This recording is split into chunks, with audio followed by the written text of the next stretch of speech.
Alrighty. So in today's video, I'm going to be talking about how to identify and profit from overextended moves, because there are times in the market where it will present you such opportunities where the market really moves very strongly in one direction, and then that is a chance for you to get into a trade.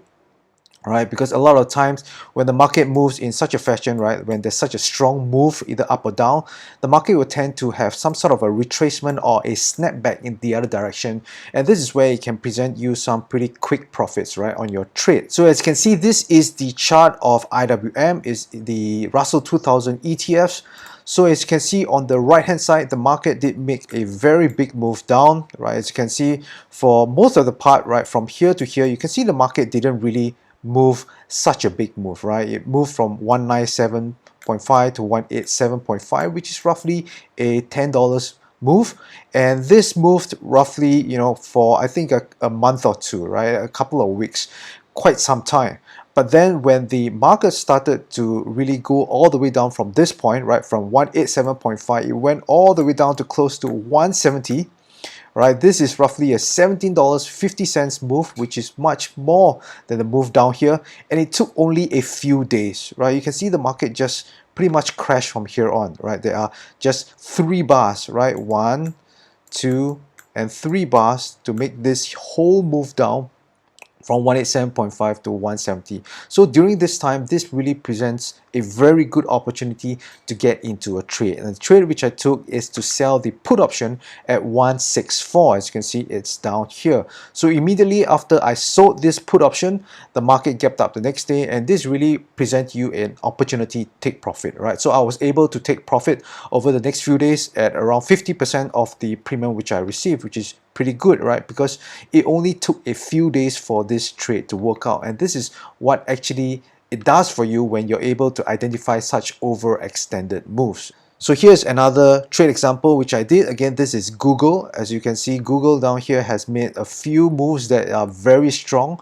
right? From here, the move up is pretty strong, then the move down, and then the move back up again. So these are all opportunities. You see that price normally do not move in such a fashion whereby it just goes one direction without some sort of retracement, right? So when the market really moves in one direction very strongly, then there can be a point where there is sort of a point where there's capitulation, whereby the market will tend to have some sort of exhaustion, and it will start to retrace to move the other way, either temporarily or as a reversal. So in this case, this is for Google. What I did is I sold the 80 strike put option, and when the market moved all the way down here, you can see again, these are very big candlesticks down here, very big moves. There was a gap up down here, and then it started to move very violently down without much retracement at all, and then I got into the short put, and coincidentally enough, this is the turning point, and the market started to rally from here. So I sold the 80 put option, and it was never once tested. So again, here is another example of Amazon. So as you can see, Amazon, there are some overextended moves as well to the upside and then to the downside as well. So for me, I took the trade when the market came all the way down to this point. As you can see down here, there is a huge gap up, and then the market came down. All right, there were some big candlestick moves down here, and then I sold the 90 put option, right? So it was tested. So although I was already tested, the market did go back up, and I was able to capture most of the profit on this move as well. So as you can see, if you're able to identify such overextended moves, then it can really present you such good opportunities in the market to pretty much get quick profits, right? So the question is, how do you actually identify such overextended moves, right, on the stock or the index ETF that you're trading? So if you were just to take a look at this chart, you may say that, all right, there is an overextended move from this point all the way to here. But the question is, how do you know when to enter, right? Which candlestick do you enter? Do you enter at this point? Do you enter at this point? Or do you enter at this point? Now, of course, in hindsight, it's so easy to say that, I want to enter here. But when the market actually arrives, let's say at this point, how do you know that this might be the point where it retraces back? Or does it just continue to go even further down? Right, so you don't really know, and it's very hard for you to see it on the chart just like this. Now, of course, for some people, if you're able to, have some technical indicators that you use that is helping you to identify such overextended moves. Yes, you can use them, or some people maybe they like to use, support and resistance. They say that, oh, the price is approaching support, so I can enter it, right? All these are ways for you to identify overextended move. But for me, I use a much simpler way. By the way, if you like this video so far, please subscribe and also click the thumbs up button, and also do get your free copy of the Options Income Blueprint, where I share the top 3 option strategies that help you generate a consistent income each month, trading just 1 to 2 hours a day, right? So if you want to go ahead to get this copy, just head on over to optionswithdavis.com/blueprint. All right, back to the video. And that is by using what I call the income grid method, right? So in my previous videos, I already have talked about this income grid methodology, right? So basically what it is to plot this grid onto your chart, so as a way for you to identify trading opportunities in the market, right? So basically each of these levels down here presents you an opportunity to enter into a trade, whether be it bullish trade, bearish trade, neutral trade, or you can just simply do nothing at all. Again, if you ever watched the video, please go ahead to my channel and watch that video first. I explain it, basically what the income grid method is. So in this case, what I use the income grid method for is to really identify overextended moves,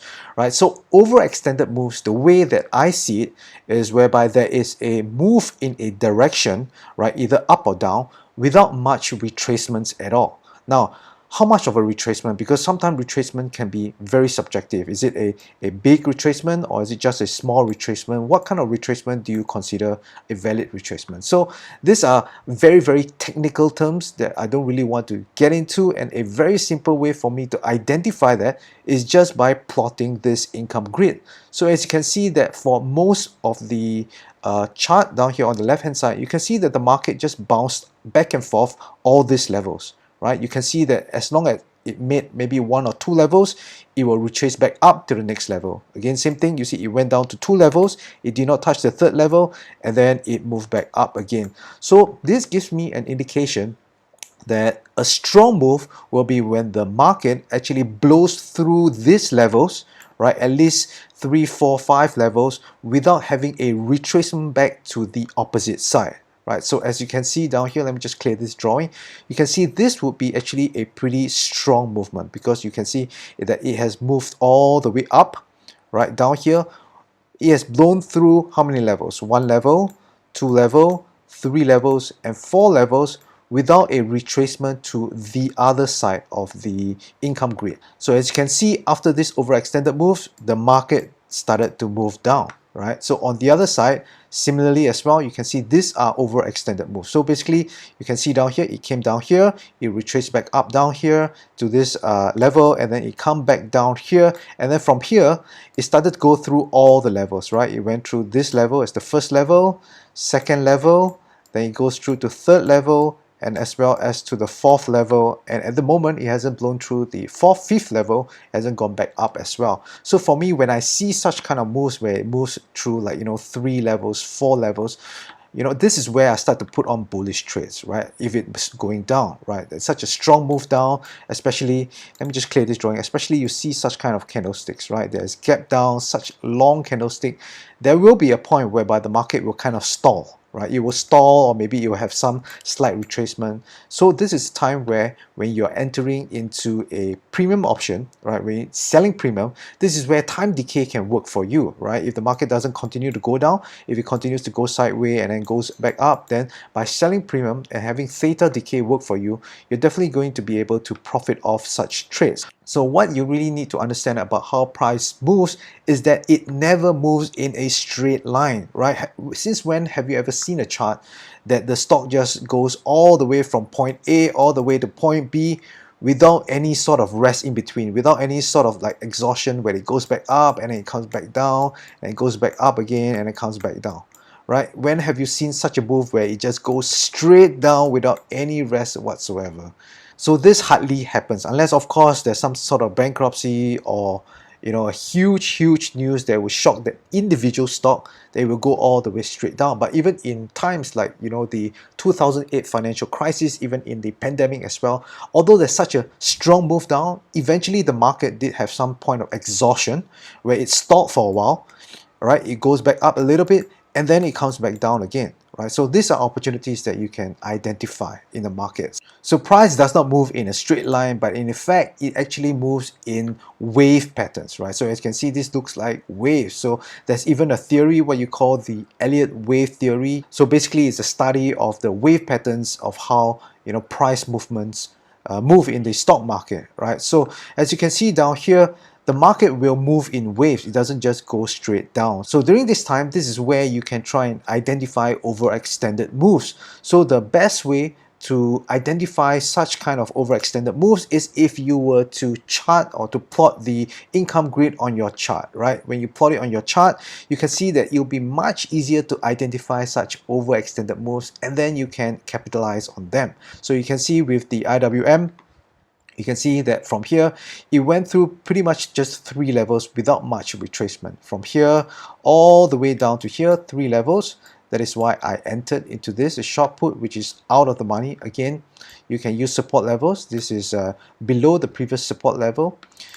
Similarly with Google as well, as you can see, Google down here, how do you know this is an overextended move? Well, you plot the income grid on it, right? When you have the income grid on it, you can see that from here, this point on, it went through 3 levels, right? It went through 1 level, right? From here to here is 1 level, 2 level, and 3 level. So immediately the moment that it went past this 90 level, this price level, then I sold the put option. I sold the put option, and as you can see, coincidentally, the market just retraced from there. You see, as you can see from here, it bounced up, bounced back down, then bounced back up again.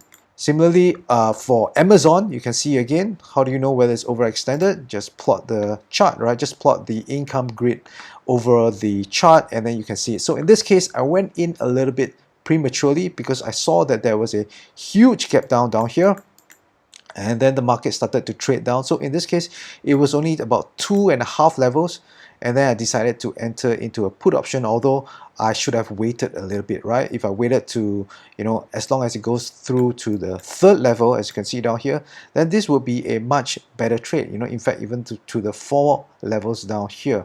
So a big part of it also comes down to the volatility of the underlying stock. So a good way for you to really know what the volatility or the movement of the stock is, you can use the ATR, right? So this is an indicator that's called the average true range, where it tells you, the rough range of the stock on a given day or each day, right? So you can smooth it over a number of days to find the average movement per day, and then based on that, you can plot your income grid. Now, there's no right or wrong. I use the eyeball method, so in this case, I see that maybe around $5 would be a good price level interval to put on the on Amazon. But for you, maybe you want to go maybe $10, or maybe even smaller, maybe you want to go for $4. So this is really up to you, for you to measure yourself to see. So in this case, you can see that although I put on slightly earlier, the market was already pretty extended, and then it went back up. And again, with this trade, I was able to capture most of the profits on this short put, even though I got tested at one point, but it doesn't matter because the market did go back up in the end. Alright guys, so this is how you identify overextended moves, and that is by using this income grid method. Plot it over your chart, and you'll find that it's much easier to identify such overextended moves to enter into a trade. Alright guys, that's it for this video, and I hope you found this video helpful. And if you like this video, please give me a thumbs up and also subscribe to my channel as well. This way I can create more videos like this for you. And last but not least, thank you for watching. I appreciate your time, and may the options favor you.